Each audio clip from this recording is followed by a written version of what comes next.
Salut Ophélie, merci de venir à nouveau ici dans le sud. J'ai un petit tuto pour toi. J'ai un beau VTT ici bleu métallisé.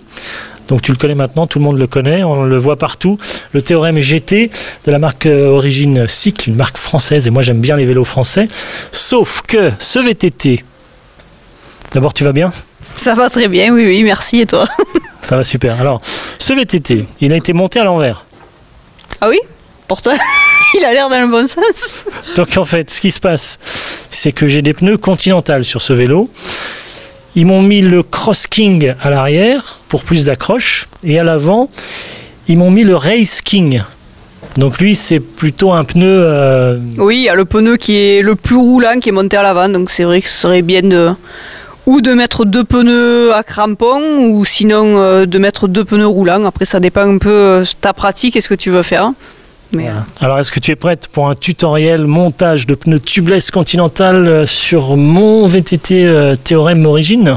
Ben oui, on va faire ça, oui. On y va. Les bons pneus au bon endroit. C'est bien, on va monter le vélo à l'endroit, c'est mieux. Et oui, c'est mieux. Ok. On va mettre, donc j'ai acheté un pneu. D'accord. Il est là, j'ai acheté le même que le pneu arrière pour le mettre à l'avant. Bon, ben tu auras deux pneus à crampons, tu pourras faire du terrain gras. C'est ça, du vrai VTT. Alors il y a un petit système, ça s'appelle le TRT, je crois, un truc comme ça, non, le RTR. Oui, chez Continental, leur modèle Tubeless Ready, ouais, c'est le RTR. Ça veut dire quoi ? Revolution Tubeless Ready. Ok, donc j'ai acheté le bon pneu, il est bien en 29 pouces. Oui, c'est un 29 pouces par 2,2, donc il y a tout ce qu'il faut pour pouvoir le monter.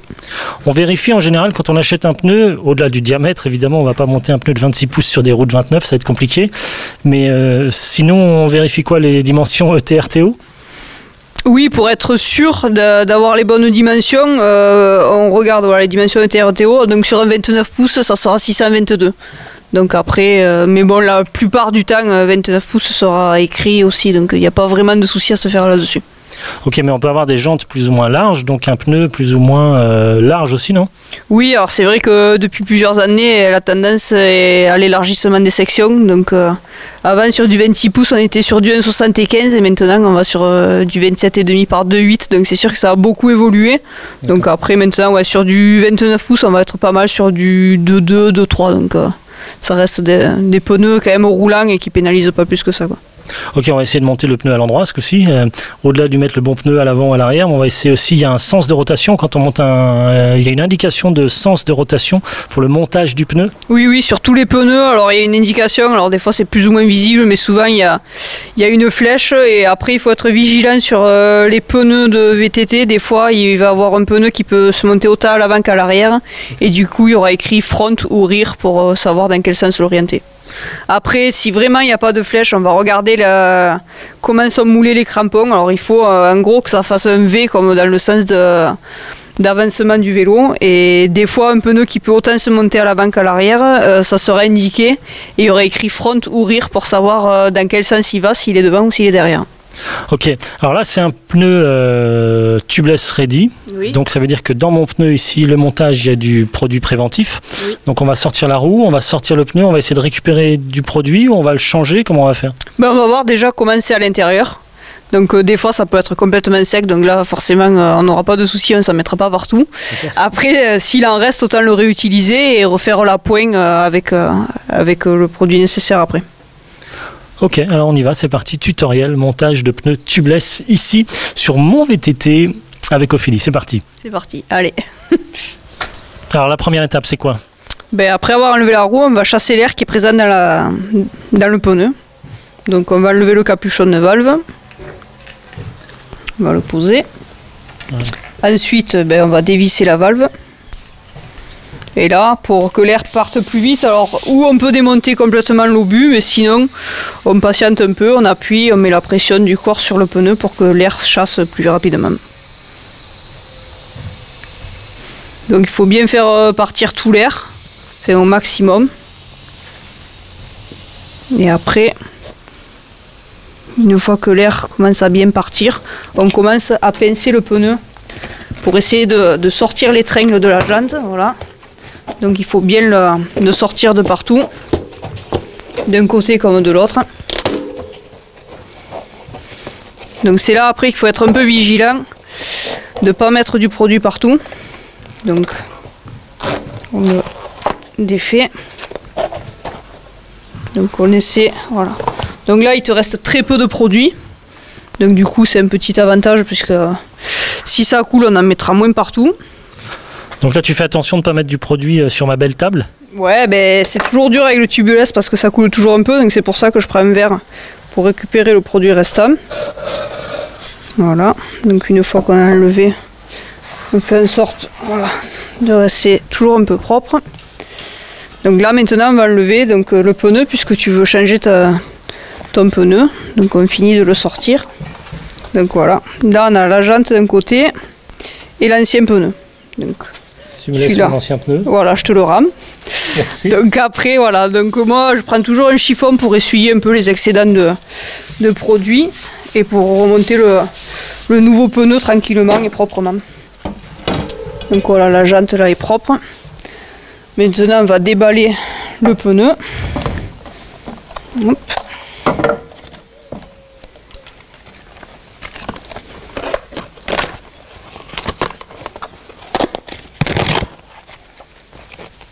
Voilà. Donc ensuite, pour confirmer le sens de rotation du pneu, donc on le déplie bien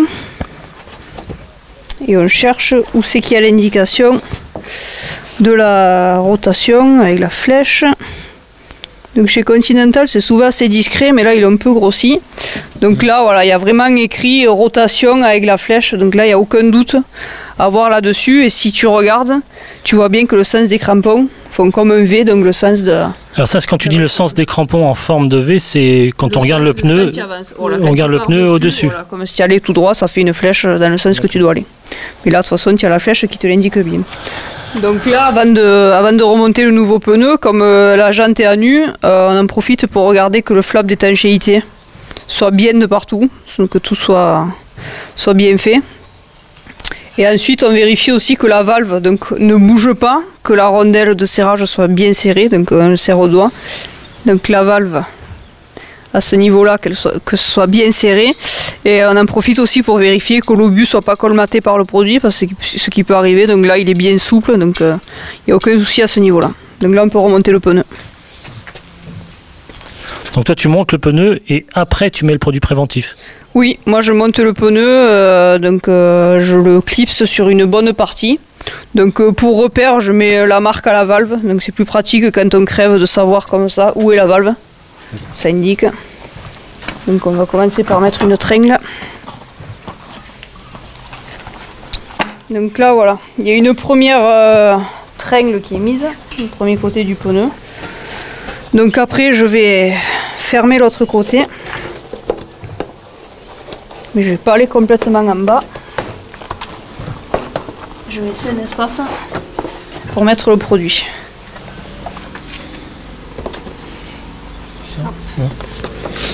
Donc là du coup, comme il y avait très peu de produits tubeless, on va compléter. Donc on va prendre le produit. Donc toujours un peu le remuer parce que selon les marques, il y a toujours un dépôt un peu. Donc on le remue. Donc après il y a les indications qui sont dites pour les pneus. Donc voilà, les doses sont en millilitres selon les sections de pneus.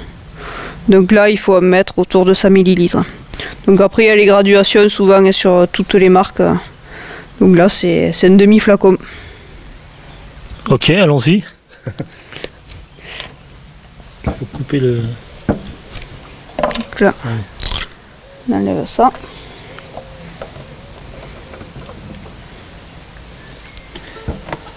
On reprend la jante. Donc là je remets ton ancien produit parce qu'il est quand même propre encore. Donc là il n'y en a vraiment pas beaucoup. Après s'il y en a un peu plus du produit c'est pas grave, c'est juste un petit peu plus lourd, mais c'est pas. Il faut pas mettre 10 litres, mais s'il y en a un peu plus. Donc là après. Donc là tu vois ça fait un peu des grumeaux, c'est pour ça l'intérêt de bien le mélanger. Donc là je regarde combien j'en ai mis. Donc là entre ce que j'ai mis et le précédent produit, là on est à la bonne quantité. Donc maintenant une fois que j'ai mis le produit, je fais tourner la roue pour que le produit s'en aille là où le pneu est fermé. Et ensuite je vais finir de fermer le pneu. Donc maintenant tu refermes en fait avec la seconde tringle. Ouais, voilà. Là je referme le pneu. Alors c'est là où ça va être le plus dur. Donc il faut veiller à ce que le pneu soit bien centré sur la jante. Et bon, selon les marques ou les modèles de pneus, on va plus ou moins forcer. Donc là voilà. Donc là le pneu il est bien fermé. Donc du coup sur un tubeless, donc on n'a pas le souci de pincement de la chambre forcément, mais il faut quand même être vigilant que le pneu soit bien réparti au niveau de la valve. Donc parce que des fois ça peut arriver que le pneu soit, les deux tringles soient d'un côté de la valve, et si on envoie la pression, ben la pression s'évapore directement à l'extérieur, donc il faut tout recommencer. Donc voilà, une fois que j'ai fait ça, donc après il y a différentes techniques pour monter en pression le pneu. Donc la plus répandue ça va être le compresseur. Après sinon il y a des pompes haute pression comme celle-là, donc c'est une pompe qu'on va au préalable gonfler, qu'on va monter en pression, et après donc on vient la raccorder. Donc il y a une réserve en fait d'air ici qui est déjà comprimée. Oui, là j'ai gonflé la pompe, donc c'est déjà comprimé. Là il y a 10 bars de pression dans la pompe, donc c'est quand même assez énorme. Donc là du coup je la branche comme une pompe classique et je viens libérer la pression. Voilà. Et là voilà. Donc là, quand on entend ce bruit là, c'est que normalement il a bien claqué partout. Donc après on vérifie quand même au niveau du cercle que tout le pneu soit sorti identiquement des deux côtés. Parce que si c'est pas le cas, après le pneu il va rouler, on va croire que la roue est voilée alors que c'est simplement le pneu qui est pas bien en place.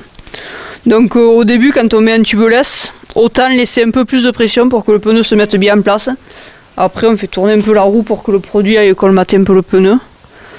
Et après des fois il peut arriver que le lendemain le pneu soit à plat, c'est pas grave, c'est que le produit n'a pas fait son effet de colmatage. Des fois il faut 2-3 sorties pour que le pneu soit complètement hermétique. D'accord, le produit reste liquide à l'intérieur ou il sèche? Le produit reste liquide plusieurs mois, après au bout d'un moment il sèche, il s'évapore un peu et il faut en rajouter. En gros tous les 6 mois il faut ouvrir le pneu, voir où il en est. Après des fois il est usé avant, mais oui, c'est juste un petit contrôle, il n'y a rien de bien méchant à faire dessus. Ok, et quand on rajoute du produit là, préventif, est-ce que ça alourdit pas un petit peu la roue? Ouais, ça alourdit un peu, mais moi je préfère autant mettre un peu plus parce que selon des fois le trou qu'on a ou s'il y a plusieurs petits trous, le produit dure plus longtemps, on est un peu plus tranquille. Après, ça se joue à quelques grammes, donc c'est pas non plus ça qui va pénaliser. Parce que pour moi, il faut que ce soit vraiment super léger. Il faut que ce soit le vélo qui fasse le boulot, tu vois. D'accord, bon, mais écoute, je vais en enlever un peu alors. Et donc ce produit, en fait, au contact de l'air, il vient colmater les petits trous, les petites crevaisons. Tout ce qui est petites crevaisons par épine, quand il y a un trou, le produit va venir colmater le trou et faire l'étanchéité du pneu.